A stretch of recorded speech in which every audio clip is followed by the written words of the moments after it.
Hi, welcome to Crash Course. No, I'm not. Despite my wishes, I'm not paid to do this. Anyway, today's lecture revolves around a tumultuous time in U.S. history, the Reconstruction era.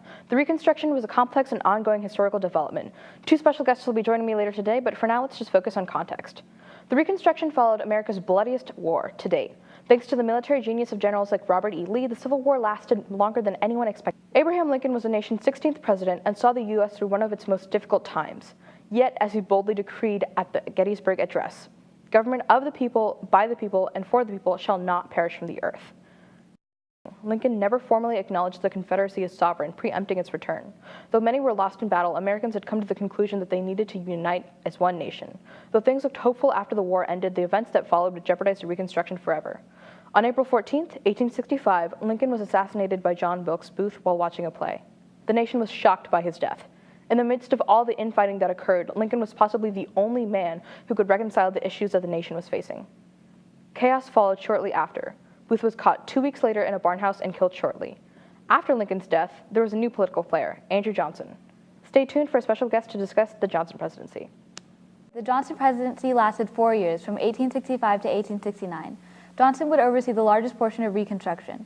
Following the war, he called for the reformation of the Confederate States, accepting former Confederates who pledged an oath of allegiance to the United States. However, when Congress went back into session, he was faced with opinions vastly different from his own. Johnson was faced with congressional polarization. Many of the South's representatives were former Confederates, which caused inter-house conflict. The South's dismissal of the rights of African Americans built tension, whereas the radical Republicans' endorsement of enfranchisement and equality towards African Americans fell on unsympathetic ears. However, this didn't impede the arrival of post-war amendments to the Constitution. While Lincoln's Emancipation Proclamation was certainly iconic, the president was correct when he asserted that the Constitution was, at the time, interpreted to be pro-slavery. Therefore, the Constitution needed to be altered in order to support the emancipation of slaves.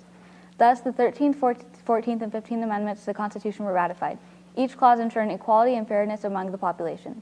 So why did we deal with issues of equality years after? This has to do with a broader set of issues that developed following ratification. First and foremost, the formerly Confederate states passed the amendments under duress. Johnson basically told them that they weren't allowed to rejoin the Union until they did. This led to hostility towards African Americans that culminated in the policy that Southerners chose. While rejoining the Union was necessary, respecting the rights of African Americans was not. That signals the end of my discussion. Thanks, Nikita. As mentioned previously, the passage of the amendments under duress didn't exactly help with post-war racial relations.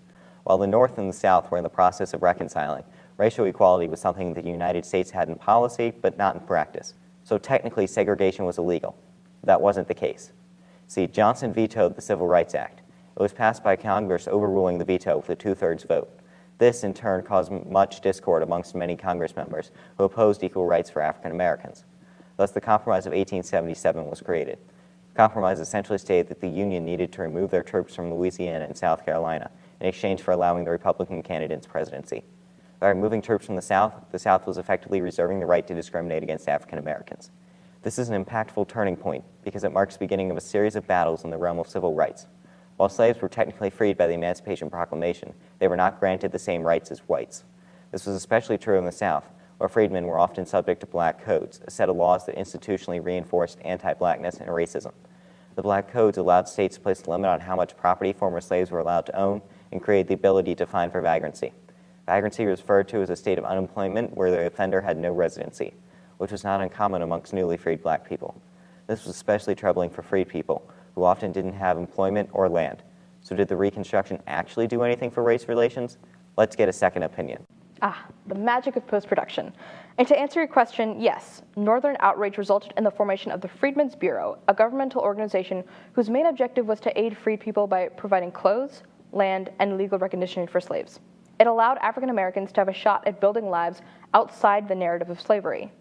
Additionally, reformers looking to build a more economically prosperous life moved to the South in hopes of aiding modernization.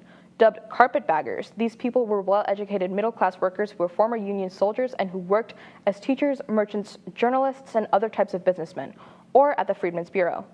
Another group of people that emerged in the South were scalawags, or white Southern Republicans who believed that freedmen could have civil and political rights, but still supported notions of white supremacy and control. They were regarded by Southern Democrats as traitors and as even worse than carpetbaggers. This brings us to a larger theme characterizing race relations during the time period: backlash. While the Freedmen's Bureau helped alleviate some of the pressure, African Americans found that the march of progress was 2 steps forward and 1 step backwards. Landowning freed people were a minority, while most freed people participated in sharecropping. Sharecropping was a form of economics that emerged after slavery. Sharecroppers farmed a plot of land, then gave part of the profit to the owner of the land. This essentially locked freed people into systemic poverty. In conjunction with sharecropping, the KKK was formed in 1865. Originally formed as a group for former Confederate soldiers, the KKK quickly morphed into a terrorist group. Dubbed the Invisible Empire of the South by its members, the KKK perpetuated hate rhetoric against African Americans on a large scale. The KKK used violence as an attempt to influence the 1868 presidential election, but nevertheless, their opponent, Ulysses S. Grant, a former Union general, eventually won the election, ordering the arrest of hundreds of Klan members.